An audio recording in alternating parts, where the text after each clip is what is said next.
لضلال أعددنا بضع رسالات کے حاکم ان کے امیر جو رہنما رہبر ہوتا ہے جماعت کا اس کے ساتھ جڑے ہوئے ہوتے ہیں.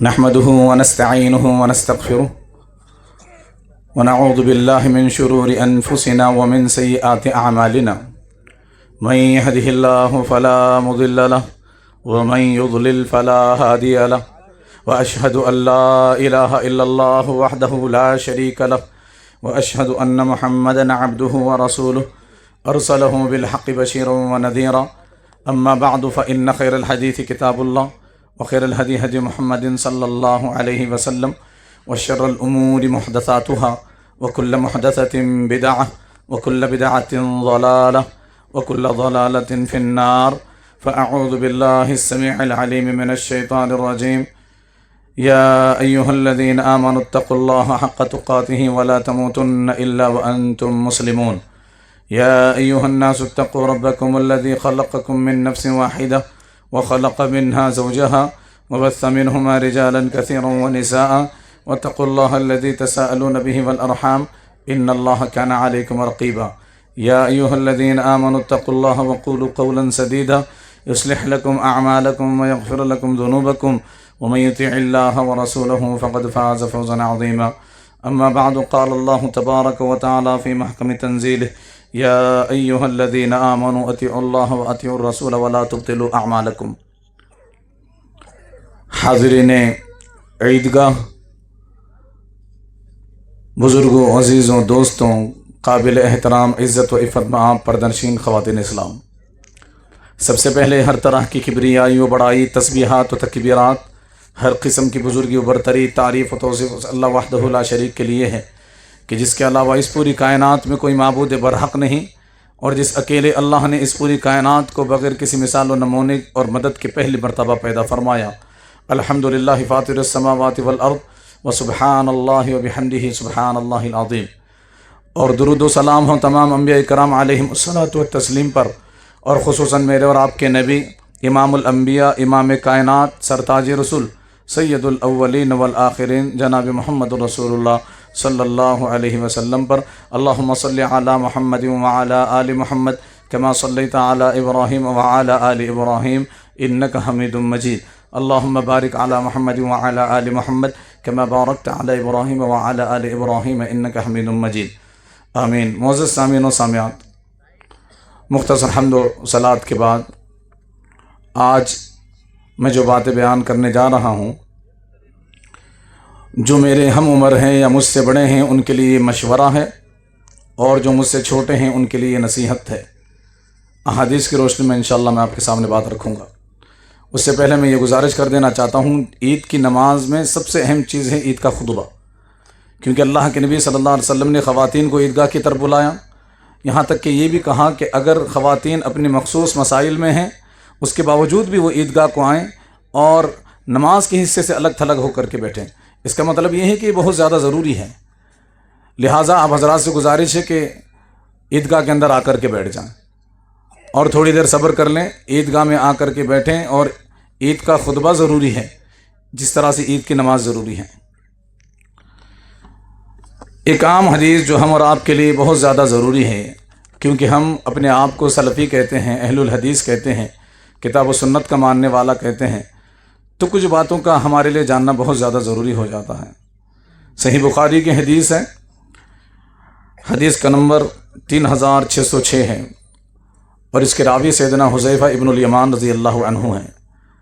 وہ فرماتے ہیں، کان الناس یسألون رسول اللہ صلی اللہ علیہ وسلم عن الخیر، کہ لوگ جو ہیں اللہ کے نبی صلی اللہ علیہ وسلم کے پاس آتے اور ان کے پاس آ کر کے بھلائی کے بارے میں، خیر کے بارے میں سوال کرتے، لیکن میں ایسا نہیں کرتا.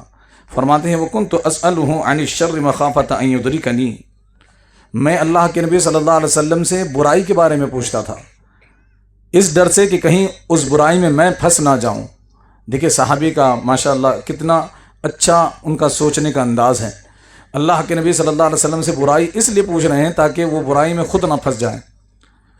پھر فرماتے ہیں میں نے پوچھا یا رسول اللہ انا کنا فی جاہلیت و شر فجاءنا اللہ بہذا الخیر فہل بعد هذا الخیر من شر۔ اے اللہ کے نبی صلی اللہ علیہ وآلہ وسلم، پہلے ہم زمانے جاہلیت میں، یعنی آپ کے آنے سے پہلے، قرآن کے نازل ہونے سے پہلے ہم جاہلیت کی زندگی جی رہے تھے، لیکن پھر اللہ رب العالمین نے اس اسلام کے ساتھ ہمیں ہدایت عطا فرمائی۔ اللہ رب العالمین نے اسلام ہمیں سمجھایا آپ کے ذریعے سے، ہمیں پتہ چلا کہ اسلام کیا ہے، توحید کیا ہے، اور مسلمان آپس میں بلکہ سارے انسان یکساں برابر ہیں۔ اللہ کی نظر میں وہ بہتر ہے جس کا عمل اچھا ہو اور جس کے عمل کو اللہ قبول کرے، جس کا دل اللہ سے ڈرتا ہو وہ اللہ کی نظر میں بہتر ہے۔ یہ ساری باتیں ہمیں معلوم ہوئیں، ہم نے اپنی برائیاں چھوڑ دی، بچیوں کو زندہ درگور کرنا چھوڑ دیا۔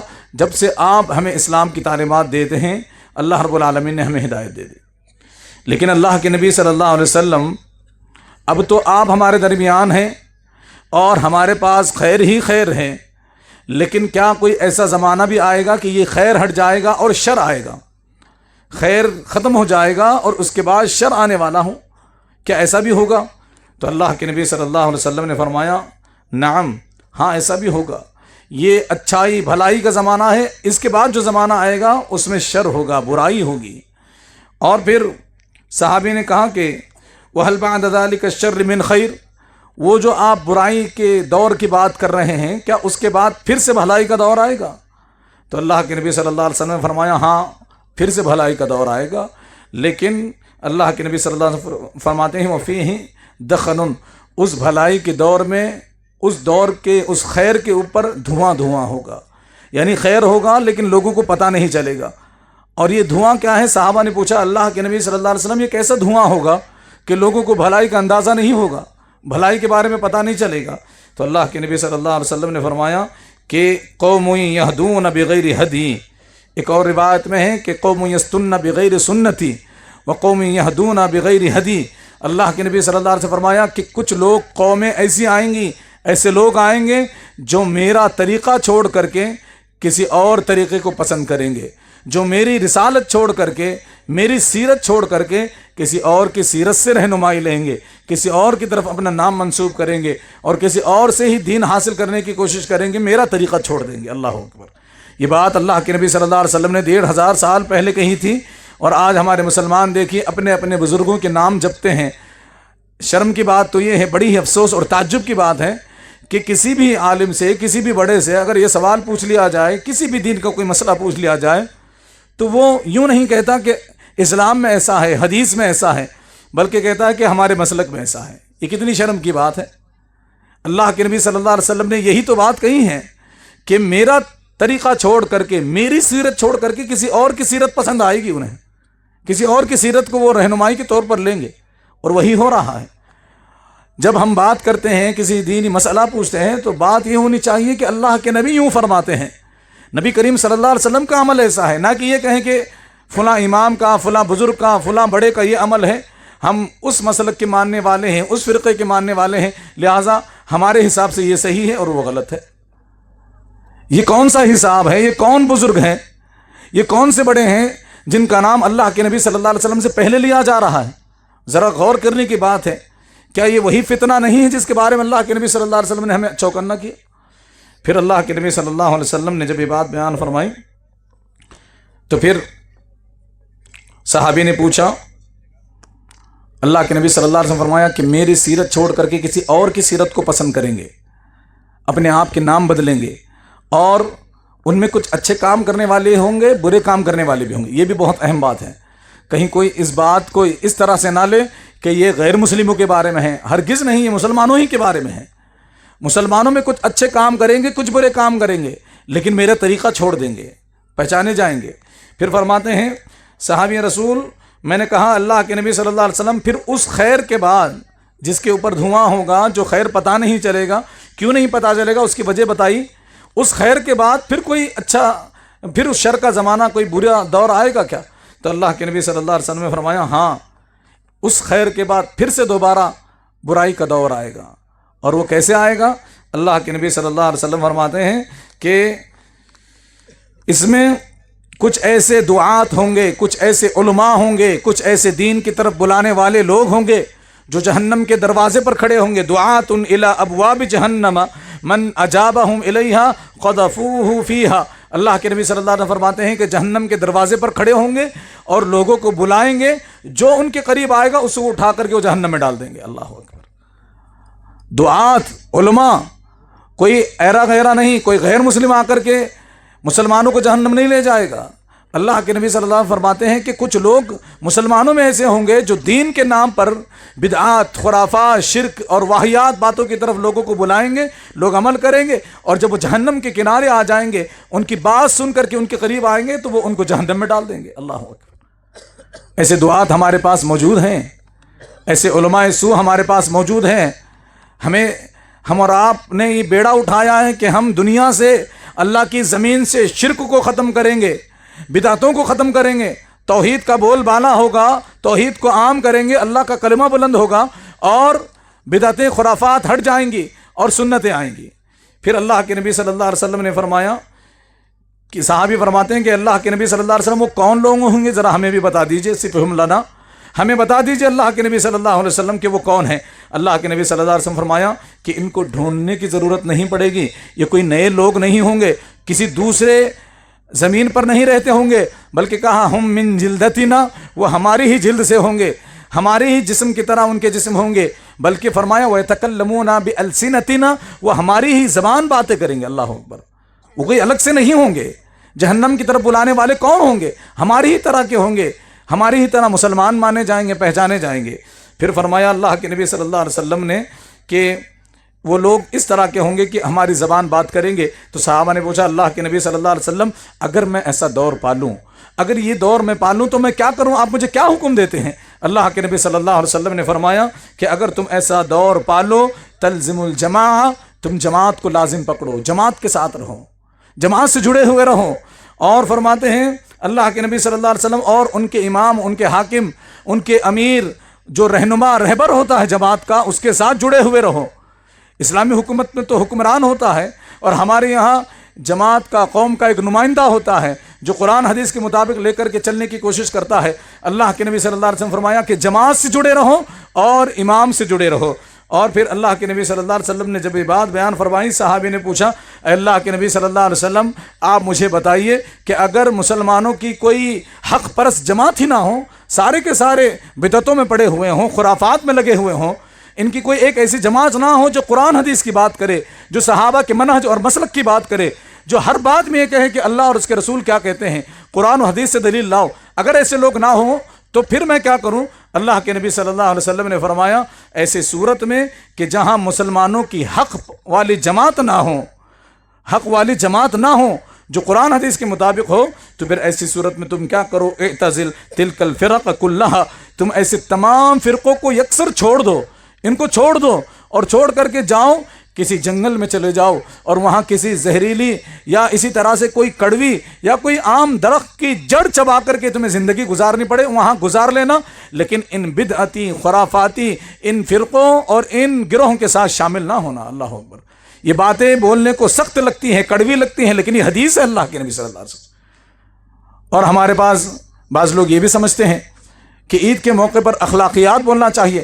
اخلاقیات بہت ہم نے سن لیے ہیں، فضائل بھی بہت ہم نے سن لیے ہیں، اب وقت یہ ہے کہ ہم جو ہے بدعتوں سے ہمارے معاشرے کو صاف کریں، خرافات سے صاف کریں، اور اہل توحید لوگوں کو بنائیں اور اہل سنت لوگوں کو بنائیں، یعنی قرآن اور حدیث کی طرف لوگوں کو لانے کی کوشش کریں۔ جب اللہ کے نبی صلی اللہ علیہ وسلم نے بات بیان فرمائی ان تعض باصل شجرۃ حتى يدرك الموت وانت على ذلك، اللہ کے نبی صلی اللہ علیہ وسلم فرمایا کہ تم درخت کی جڑ کھاتے ہوئے وقت گزار لینا، لیکن ان باطل فرقوں کے ساتھ ان کا ساتھ نہ دینا، ان گروہوں کے ساتھ نہ رہنا یہاں تک کہ تمہیں موت آ جائے اور تم اسی حالت میں مر جاؤ۔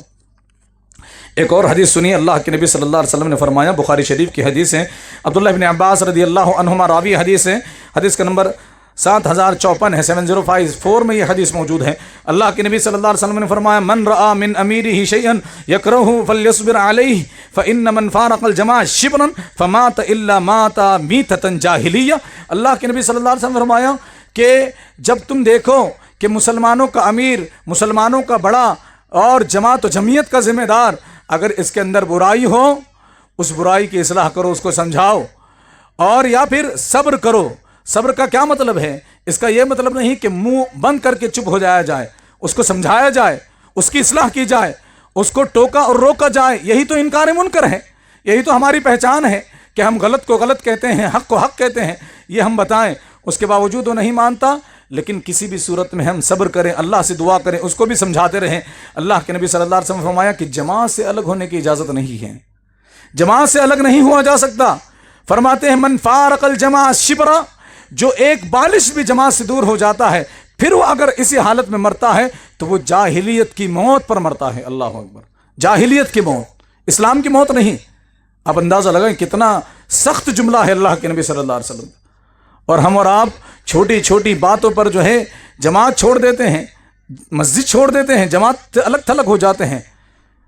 حضرت کعب بن مالک رضی اللہ عنہ کو دیکھیے، تبوک سے پیچھے رہ گئے تھے. اللہ کے نبی صلی اللہ علیہ وسلم نے بائیکاٹ کر دیا اللہ کے حکم سے. 40 دن تک نہ اللہ کے نبی نے ان سے بات کی، نہ صحابہ نے بات کی، نہ جگری اور قریبی دوست ابو قتادہ نے ان سے بات کی. یہ حال تھا ان کا. اور پھر 40 دن گزر جانے کے بعد پھر ان کو اور مزید 10 دن میں آزمایا گیا.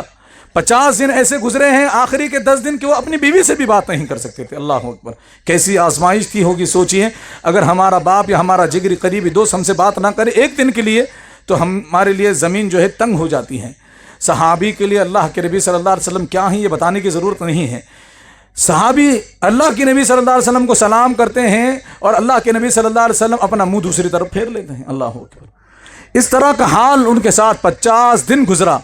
لیکن تاریخ، احادیث اور سیرت اس بات کی گواہ ہے ایک دن بھی صحابی رسول مسجد سے ہٹے نہیں، مسجد سے الگ نہیں ہوئے.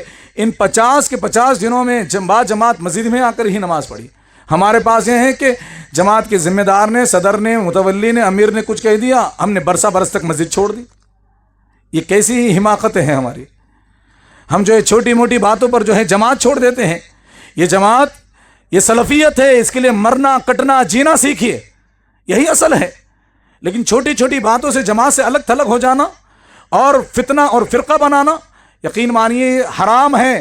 اور اللہ کے نبی صلی اللہ علیہ وسلم کی حدیث کے مطابق ایسی صورت میں مرنے والا جاہلیت کی موت مرتا ہے. یہ بہت خطرناک جرم ہے. جماعت کے ساتھ جڑے رہیے، چاہے جو جیسا ہو. آپ کا امام بھی درست نہیں لیکن آپ جماعت سے جڑے رہیے. آپ کا صدر اور امیر درست نہیں، اس کو بدلایا جا سکتا ہے، اس کو اصلاح کی جا سکتی ہے، کوئی نہ کوئی حل ضرور ہوگا. لیکن جماعت چھوڑنے کی اجازت تو کسی صورت میں نہیں، مسجد چھوڑنے کی اجازت کسی صورت میں نہیں. تو اس بات کو اچھی طرح سے ہم اور آپ سمجھ لیں. اب اس کے علاوہ ایک دو بات میں آپ کے سامنے رکھنا چاہوں گا. پہلے میں آپ کو یہ بتا دینا چاہتا ہوں کہ رمضان عید کے بعد انشاءاللہ العزیز میں مانوی چھوڑ کر کے اپنے گھر جانے والا ہوں اپنے ذاتی گھریلو مسائل کی وجہ سے. تو مانوی والوں سے، اہل جماعت سے میری یہی گزارش ہے کہ آپ نے جو پیار محبت دیا ہے، مجھے کبھی ایسا نہیں لگا کہ میں یہاں والا نہیں ہوں. مجھے یقین مانیے خود اپنے آپ میں اتنی پریشانی ہو رہی ہے جیسے اللہ کے نبی صلی اللہ علیہ وسلم مکہ کو چھوڑ رہے تھے اور آنکھوں میں آنسو تھے اللہ کے نبی صلی اللہ علیہ وسلم کے، بالکل اسی طرح کا میرا بھی حال ہے. لیکن بہرحال اس جاتے وقت میں آپ کے سامنے چند باتیں رکھ دینا چاہتا ہوں. سب سے پہلی بات ہے سلفیت کی قدر کیجیے. جو اللہ نے ہمیں جو نعمت دی ہے سلفیت، توحید، یہ کوئی معمولی بات نہیں ہے، اس کو ہلکے میں مت لیجیے. اگر اس کو سمجھنا ہے اللہ کی قسم کسی ایسے گاؤں میں جائیے جہاں شرک عام ہے، شرک عام ہے، وہاں پر جا کر دیکھیے، پھر ہمیں قدر ہوگی کہ ہمیں اللہ نے کیا دیا ہے. ایسے عقیدے، ایسے کھوکھلے عقیدے، اور نہ نماز کا طریقہ، نہ روزے کا طریقہ، نہ زندگی جینے اٹھنے کا طریقہ، کوئی طریقہ نہیں ان کے پاس. ایسے حالات میں لوگ جی رہے ہیں، ان تک دعوت بھی نہیں پہنچی. یہ بھی ہمارا کام ہے، ہماری ذمہ داری ہے. لیکن ہمیں تو اللہ نے دی ہے نعمت، ہمیں اللہ رب العالمین نے خالص دین عطا فرمایا ہے، اس کی قدر کیجیے. اس کی قدر کا سب سے بہترین طریقہ یہ ہے کہ ہم خزانے کے سانپ بن کر کے نہ بیٹھیں. سلفیت جو ہمیں ملی ہے اس نعمت کو ہم پھر دوسروں کو بھی سمجھائیں. جتنا زیادہ ہو سکتا ہے جماعت کو بڑھانے کی کوشش کیجیے، زیادہ سے زیادہ لوگوں کو قرآن حدیث کی طرف بلائیے. ہماری دعوت جو ہے کھری دعوت ہے، 24 کیرٹ کا سونا ہے. طریقہ ہمارے پاس نہیں، اس کی وجہ سے جو ہے ہم تھوڑا پیچھے ہیں. اتنا بہترین ہمارے پاس ماخذ ہے، یعنی سورس ہے قرآن اور حدیث. یہ تو سیدھے دماغ میں جا کر کے دل میں گھس جانے والی بات ہے. لیکن ہم اور آپ اچھے طریقے سے اگر لوگوں کو سمجھائیں گے تو فائدہ ہوگا. زیادہ سے زیادہ لوگوں کو سلفیت کی طرف لائیں، شرک سے باز کریں، دور کریں، اور بدعتوں سے دور کریں، اور سلفیت سے جوڑیں، جماعت بنانے کی کوشش کیجیے۔ آپس میں لڑنے کا کیا فائدہ ہے؟ اخلاق اتنے برے بنانے کی ضرورت ہی نہیں ہے کہ وہ اخلاق ہماری جماعت کے اوپر اثر انداز ہو۔ ہم آپس ہی اگر کوئی ہمارے درمیان چپکلش ہے، کسی طرح کا کوئی بھید بھاؤ ہے، تو پہلی بات تو اس کو ختم کر دینا چاہیے۔ اگر وہ ختم نہیں بھی ہو رہا، اللہ سے دعا ہے کہ اللہ جماعت کے سارے دلوں کے ایک دوسرے کے بغض کو ختم فرمائے، آمین۔ لیکن اگر وہ ختم بھی نہیں ہو رہا، اللہ کے واسطے برائے مہربانی اس کو جماعت کا مسئلہ نہ بنائیں، جماعت کو آگے بڑھاتے رہیے۔ مثال کے طور پر دو لوگ آپس میں ایک دوسرے کے خلاف ہیں اور آپس میں ان کے نہیں بنتی، لیکن تیسرا کوئی نیوٹرل آدمی آتا ہے اور وہ جڑنا چاہتا ہے، تو اس کے سامنے کم از کم متحد ہو جائیں۔ اس کے سامنے یہ بتائیں کہ جو اہل توحید ہیں، جو سنت کے متبع ہیں، وہ آپس میں سگے بھائیوں سے زیادہ قریب ہیں۔ توحید کی نعمت بہت بڑی ہے۔ آپ نے صحابہ کی داستانیں نہیں سنی، وقت بہت زیادہ ہو جائے گا۔ صحابہ کرام رضوان اللہ علیہم اجمعین، ایک صحابی باپ اپنے اولاد سے کیا کہتا ہے؟ بیٹا کہتا ہے کہ آپ میرے سامنے 3 مرتبہ آئے بدر کے میدان میں نے آپ کو باپ سمجھ کر آپ کی مہربانی یاد آئی تو چھوڑ دیا۔ صدیق اکبر نے کیا کہا؟ اگر تو میرے سامنے 1 مرتبہ بھی آتا تو میں بیٹا نہ سمجھتا، اللہ اور اس کے رسول کا دشمن سمجھتا اور تجھے ختم کر دیتا۔ تو ہماری دوستی، ہمارا جو رشتہ ہے وہ توحید کی بنیاد پر ہے، ہمارا جو رشتہ ہے وہ سنت کی بنیاد پر ہے، یہ سگے رشتے سے زیادہ ہے۔ چاہے ہمارے آپس میں جتنے بھی اختلافات ہوں، ہم جو ہے توحید کی بنیاد پر جمع ہوں، اکٹھے ہوں اور توحید کی بنیاد پر بات کریں۔ کوئی ہمارے درمیان اختلاف نہ ڈال سکے، ہم دوسروں کو بھی اپنے قریب کریں، نہ کہ ہم خود آپس میں ایک دوسرے سے دور ہو جائیں۔ سلفیت کی قدر کیجیے اور یاد رہیں، شرک سے لوگوں کو بچانے کی کوشش کیجیے۔ تمام انبیاء کی یہی دعوت ہے۔ حالانکہ یہ ڈائلاگ پرانا لگتا ہے کہ توحید کی طرف بلائیے، شرک سے روکیے، لیکن یاد رکھیے یہ صرف پرانا نہیں بلکہ صدیوں پرانا ہے۔ آدم سے لے کر کے محمد صلی اللہ علیہ وسلم تک سب نے یہی کام کیا۔ وَلَقَدْ بَعَثْنَا فِي كُلِّ أُمَّةٍ رَسُولًا أَنِ اعْبُدُوا اللَّهَ وَاجْتَنِبُوا الطَّاغُوتَ۔ ہم نے ہر امت میں رسول کو بھیجا تو سب کو یہی ذمہ داری دی کہ تم ایک اللہ کی عبادت کرو، شرک سے باز آ جاؤ۔ اور پھر محمد صلی اللہ علیہ وسلم کی سیرت بھی ہمارے سامنے ہے۔ عصبیت کو چھوڑیے۔ عصبیت یعنی خاندانی محبت جو ہمارے سلفیت پر غالب آ رہی ہے، حاوی ہو رہی ہے۔ ایک طرف ہم دعویٰ کرتے ہیں کہ قرآن حدیث، دوسری طرف ہم خاندانی محبت، رشتوں کی محبت، علاقائی محبت، زبانی محبت، ان چکروں میں گھس جاتے ہیں۔ وہ فلاں خاندان کا ہے، وہ فلاں خاندان کا ہے، وہ ہمارے خاندان کا ہے، وہ ہمارے رشتے کا ہے، ہماری برادری کا ہے، ہماری کمپنی کا ہے۔ اس طرح سے جو ہے ہم نے، اہل حدیثوں نے، سلفیوں نے اگر اس طرح کا معاملہ بنایا تو پھر شرم کی بات ہے۔ یاد رکھیے، عصبیت اسلام میں ہے ہی نہیں۔ اللہ کے نبی صلی اللہ علیہ وسلم نے اس کو ختم کیا۔ رسول اللہ تو فرماتے ہیں، نہ کالے کو گورے پر فضیلت، نہ گورے کو کالے پر فضیلت، نہ عربی کو عجمی پر فضیلت، نہ عجمی کو عربی پر فضیلت۔ فضیلت کس کی ہے؟ اللہ تمہارے اعمال اور تمہارے دلوں کو دیکھتا ہے۔ اچھے اعمال کیجئے اور دوسروں کی ٹانگ کھینچنا بند کیجئے، اور اس طرح سے جو ہے جماعت اور جمعیت سے جڑے رہیے۔ اسی طرح سے مقصد اور سوچ بڑی کیجئے۔ مقصد اور سوچ ہماری اچھی ہونی چاہیے۔ ہم اور آپ کیا کرتے ہیں؟ ہمارے پاس مقصد ہی نہیں ہے، ہم جو ہے بیلوں اور گدھوں کی طرح زندگی گزار رہے ہیں۔ ہمارے پاس مقصد ہونا چاہیے۔ کیا مقصد ہونا چاہیے؟ ہم میں سے کس کے پاس مقصد ہے؟ مقصد یہ ہونا چاہیے کہ میرا جینا مرنا جماعت و جمعیت کے لیے ہے، سلفیت کے لیے ہے۔ میں جب تک رہوں گا، جتنی میری طاقت اللہ نے دی ہے، میں لوگوں کو جو ہے قرآن حدیث کی دعوت دیتا رہوں گا، اپنے اخلاق سے دلائل کی بنیاد پر لوگوں کو قریب کرتا رہوں گا، بلاتا رہوں گا۔ جو میرے بھائی بندو میرے سے دور ہیں، میں ان کو قریب کروں گا۔ جو میرے رشتے دار سلفیت سے دور ہیں، چڑھتے ہیں، ان کو بھی میں سلفی بنا کر کے چھوڑوں گا۔ ایک مقصد ہو، پھر کوئی چیز مشکل نہیں ہے۔ مقصد ہونا چاہیے پہلے زندگی کا، جیسے چاہے ویسے زندگی نہیں۔ تو یاد رکھیے، میرا اور ہم سب کا یہی مقصد ہونا چاہیے کہ ہم سلفیت کے لیے جئیں اور سلفیت کے لیے مریں۔ یہ صحابہ کا طریقہ ہے، کوئی معمولی بات نہیں ہے۔ ایک صحابی کو ایک بدبخت نے، جب انہوں نے کعبۃ اللہ میں کہا تھا کہ لوگوں لا الہ الا اللہ کلمہ پڑھو، بتوں کو چھوڑو، ایک آدمی نے آ کر کے پیچھے سے نیزہ گھونپ دیا اور وہ نیزہ جو ہے ان کے سینے کو پھاڑ کر کے باہر آ گیا۔ اس وقت انہوں نے ایک جملہ کہا فزت برب الکعبہ، کعبے کی رب کی قسم ہے میں کامیاب ہو گیا۔ اللہ اکبر! کیا وہ کامیاب ہوا ہمارے اور آپ کے حساب سے؟ ہمارے اور آپ کے حساب سے وہ تو مر گیا، اس کی بیوی بیوہ ہو گئی، بچے یتیم ہو گئے، اس کا سب کچھ ختم ہو گیا، جان ہی چلی گئی، لیکن وہ تو کہتے ہیں اللہ کی قسم ہے، کعبے کے رب کی قسم ہے میں کامیاب ہو گیا۔ کیوں کامیاب ہوا؟ اس کی آخری دعوت جو ہے وہ توحید کی دعوت تھی۔ ہم جیتے جی توحید کی دعوت نہیں دے رہے ہیں، تو یاد رکھیے یہ کتنا ضروری مسئلہ ہے جس کو ہم اور آپ ہلکے میں لے رہے ہیں۔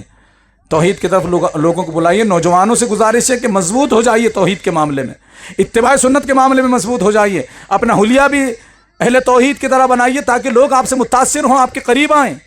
یہ نہیں کہ اپنے آپ کو اہل حدیث بھی کہیں، سلفی بھی کہیں، ٹخنوں کے نیچے کپڑے بھی ہیں، داڑیاں بھی کاٹ رہے ہیں، میوزک اور حرام کاموں میں بھی پڑے ہوئے ہیں، ہر غلط چیز کر رہے ہیں اور ساتھ میں اپنے آپ کو سلفی کہتے ہیں۔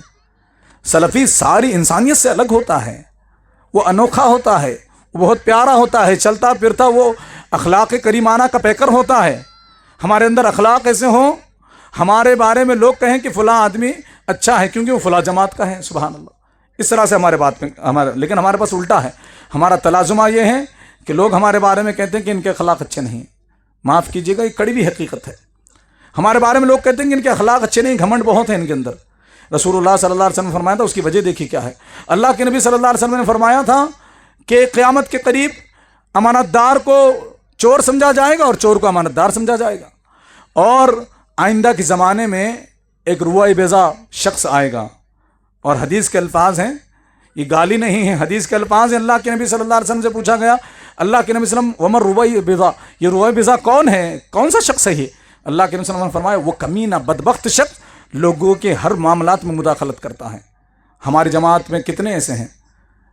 ہر پانچواں آدمی ہمارے پاس ایسا ہی ہے جس کو چین ہی نہیں پڑتا جب تک کہ وہ لوگوں کے معاملات میں دخل نہ دے۔ ہر معاملے میں دخل دینا ہے، چاہے پھر وہ کوئی بھی ہو۔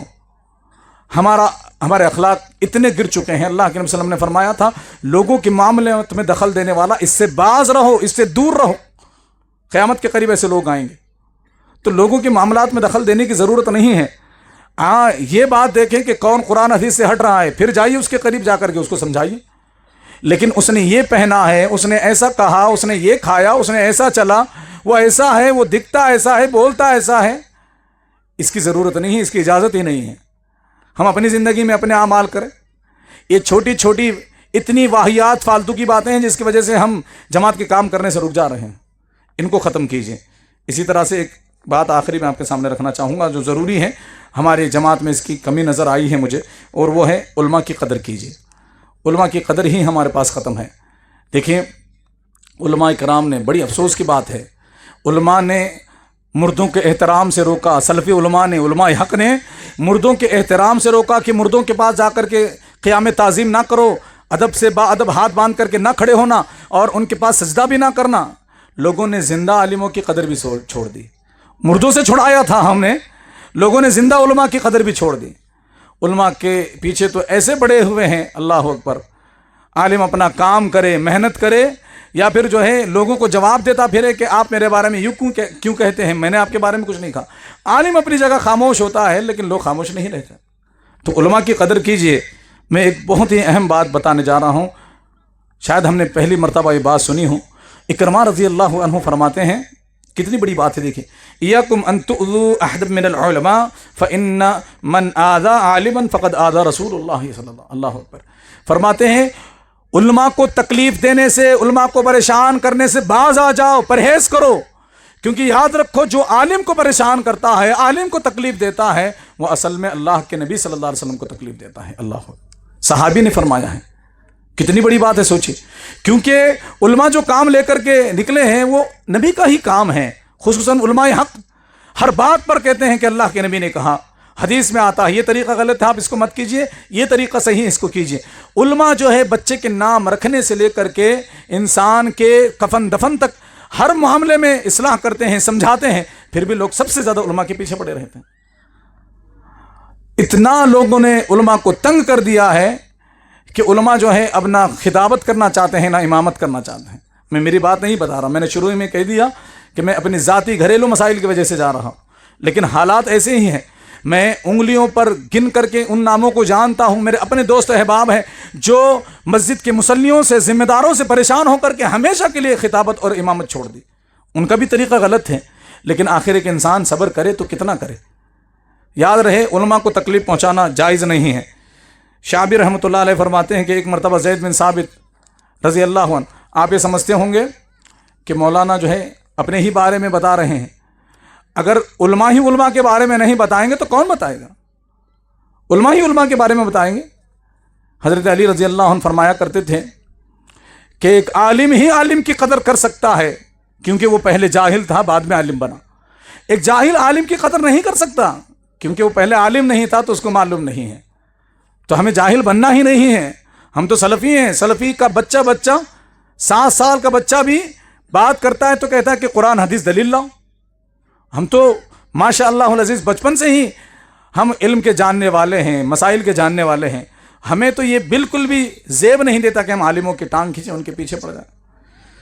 فرماتے ہیں کہ زید بن ثابت رضی اللہ عنہ ایک جنازے کی نماز انہوں نے پڑھائی، اور اس کے بعد پھر ان کی سواری ان کے پاس لائی گئی۔ دیکھو علماء کی اس زمانے میں بھی کتنی قدر تھی، اللہ اکبر۔ حالانکہ وہاں تو سب ایک سے بڑھ کر کے عالم تھے۔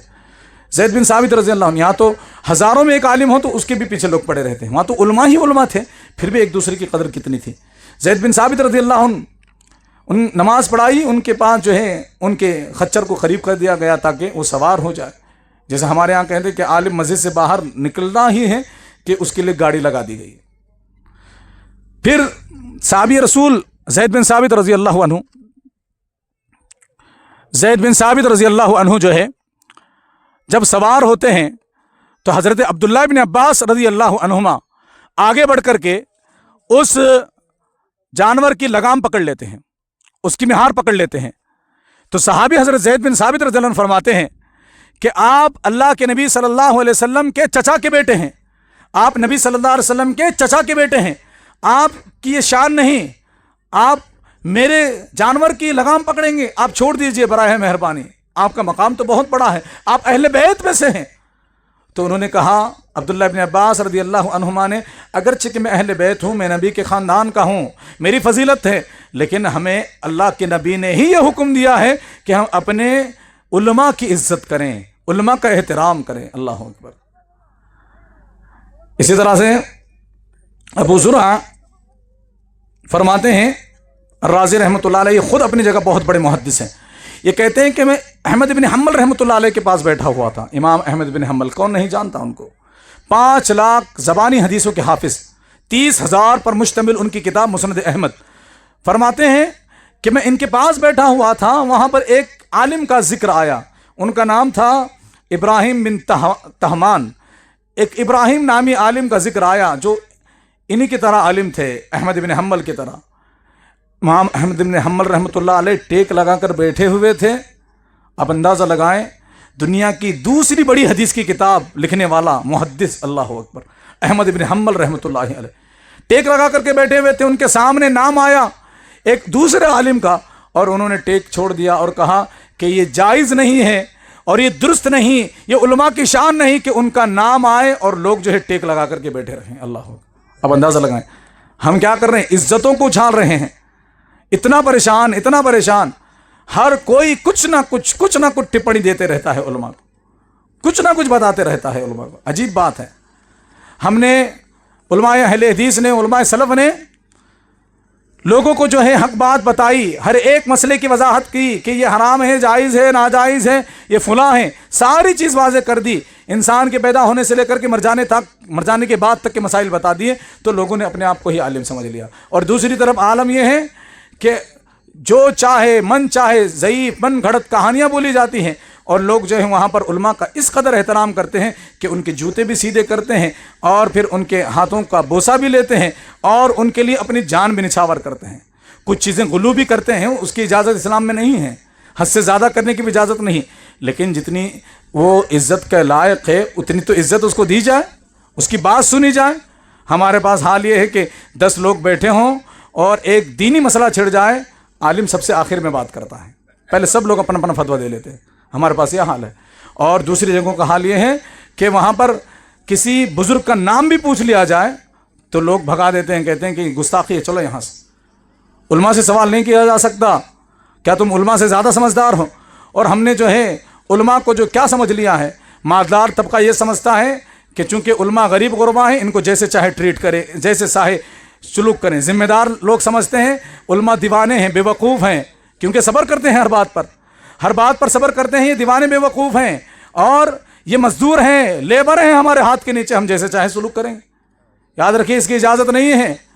علماء کون ہے سمجھ لیجئے، بچے کے نام رکھنے سے لے کر کے مر جانے کے بعد کفن دفن ان کی ہی ضرورت پڑتی ہے، پھر بھی ہم اور آپ نے ان کی قدر چھوڑ دی۔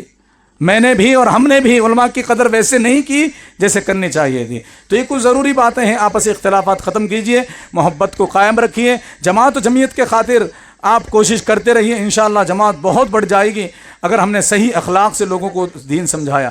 جو بنیادی باتیں ہیں، جو بنیادی ہماری پہچان، اصل میں مسئلہ یہ ہے کہ ہم نے اپنی پہچان ہی چھوڑ دی۔ ہماری پہچان کیا تھی؟ ہماری پہچان کیا تھی اہل حدیثوں کی؟ اس کی لمبی داڑھی ہوتی ہے، کپڑے سے اوپر ٹخنا ہوتا ہے، اور توحید کے معاملے میں اتنا کٹر ہوتا ہے، شرک بالکل نہیں کرتا، کسی صورت میں نہیں کرتا، چھپا ڈھکا شرک سے بھی دور ہو رہتا ہے، اور بات کہتا ہے تو کہتا ہے کہ اللہ کے نبی نے کیا کہا، نبی کی حدیث لاؤ۔ لیکن آج ہم نے یہ سب چھوڑ دیا ہے، حلال حرام کی تمیز بھی چھوڑ دی۔ یہ ہماری پہچان تھی، لیکن ہم نے ان پہچان کو ہی گنوا دی۔ ہم نے جو اسلاف سے میراث پائی تھی، آسمان سے زمین پر سریا سے زمین پر آسمان نے ہم کو دے مارا، ہماری یہی حیثیت رہ جائے گی اگر ہم نے اپنی حقیقت کو نہیں سمجھا۔ ہم اور آپ کنتم خیر امتن ہیں، لوگوں کی بھلائی کے لیے، لوگوں کو دین سے جوڑنے کے لیے، سلفیت کی طرف لانے کے لیے اللہ رب العالمین نے ہمیں چنا ہے۔ رسول اللہ صلی اللہ علیہ وسلم نے فرمایا تھا کہ قیامت تک ایک جماعت حق پر قائم رہے گی، جو لوگوں کو حق کی طرف بلاتے رہے گی، لوگ حالانکہ ان کو تکلیفیں دیتے رہیں گے پھر بھی وہ حق کی طرف بلاتے رہے گی۔ یہی وہ جماعت ہے، قرآن حدیث کی طرف بلانے والے۔ نہ ہم کسی بزرگ کی طرف بلاتے ہیں، نہ کسی عمارت کی طرف بلاتے ہیں، نہ کسی شہر کی طرف ہماری نسبت ہے، ہم تو قرآن و حدیث قال اللہ وقال رسول کی طرف بلاتے ہیں۔ اور اتنی بہترین بات ہم لوگوں کو بتا نہ سکے تو پھر یہ ہمارے اخلاق کی کمی ہے۔ ہم نے 24 کیرٹ کا سونا لوگوں میں فری میں تقسیم نہیں کیا تو پھر یہ ہمارے اخلاق کی کمی ہے۔ اللہ رب العالمین سے دعا ہے کہ رب العالمین ہم سب کو کہی ہوئی سنی باتوں پر کہنے سننے سے زیادہ عمل کرنے کی توفیق عطا فرمائے۔ عام طور سے عید کا خطبہ میں مختصر ہی کرتا ہوں، آپ جانتے ہیں، لیکن یہ تھوڑا ضروری باتیں تھیں اس لیے تھوڑا سا طویل ہو گیا۔ اللہ رب العالمین جو میں نے آپ کا وقت لیا ہے جس کی وجہ سے آپ کو تکلیف پہنچی ہے، اللہ رب العالمین معاف فرمائے۔ اس کے علاوہ چونکہ میں بھی انسان ہوں، ان 4 سالوں میں مجھ سے اگر غلطی ہوئی ہے، کسی کا دل دکھا ہے، کسی کو تکلیف پہنچی ہے، مقصد تو اللہ جانتا ہے، یہی ہوتا ہے کہ ہم کسی کی اصلاح کریں، لیکن کبھی کبھار زبان کے تیزی کی وجہ سے کسی کو برا لگ جاتا ہے، دل سے مجھے معاف کر دیجیے اپنا بھائی سمجھ کر کے۔ اور اگر میرے دل میں کسی کے بارے میں کچھ تھا تو اس کو بھی میں نے نکال کر کے پھینک دیا توحید کی بنیاد پر۔ لہٰذا آپ تمام حضرات سے گزارش ہے کہ جماعت جمعیت سے جڑ کر رہیے، یہی اصل ہے، یہی اصل ہے جماعت جمعیت۔ نوجوانوں سے بھی گزارش ہے کہ مسجد کو اسی طرح سے بھرتے رہیے اور جماعت جمعیت سے جڑے رہیے۔ جیسے کہ حدیث آپ نے سنی ہے کہ جماعت جمعیت سے اگر جو نہیں جڑتا، اللہ کے وسلم نے مثال بیان کی کہ ایک ایسا بکری کا بچہ جو ریوڑ سے الگ ہو جائے تو اس کو بھیڑیا حملہ کر لیتا ہے، شکار کر لیتا ہے۔ تو جماعت سے ہم الگ نہیں ہو سکتے، جڑ کر رہی ہے، اور جو کچھ باتیں قرآن حدیث کے مطابق میں نے یہاں پر بتائی ہے وہ اللہ کے رحمان کی طرف سے اللہ ہم سب کو عمل کرنے کی توفیق عطا فرمائے، اور جو باتیں میں شیطان کی طرف سے ہیں، قرآن حدیث کے خلاف ہیں، وہ شیطان کا وسوسہ ہے، میرے نفس کی گمراہی، اللہ اس کو معاف فرمائے۔ جو کچھ کہا گیا سنا گیا اللہ ہم سب کو اس پر عمل کرنے کی توفیق عطا فرمائے۔ رمضان بھر کی عبادتوں کو اللہ تعالیٰ قبول فرمائے۔ جو مسلمان پریشان حال ہے، خصوصاً فلسطینی مسلمانوں کی اللہ مدد فرمائے۔ اللہ رب العالمین ہمیں جو بزرگ ہیں، جو بیمار ہیں، ان کی بیماریوں کو دور فرمائے۔ اللہ خوب صحت و عافیت نصیب فرمائے۔ جو مسائل مسلمانوں کے ہیں اللہ سب کے مسائل حل فرمائے، سکون اور برکت والی زندگی عطا فرمائے۔ جب تک زندہ رکھے اللہ کی توحید پر اور نبی کی اتباع اور اطاعت پر زندہ رکھے۔ جب ہمارا خاتمہ ہو اللہ کی توحید پر اور نبی کی اتباع اور اطاعت پر ہی ہمارا خاتمہ ہو۔ آمین۔ اقول قولی ھذا استغفر اللہ لی ولکم سائر المسلمین من کل ذنب وخطیئہ واستغفروہ انہ الغفور الرحیم۔ والسلام علیکم۔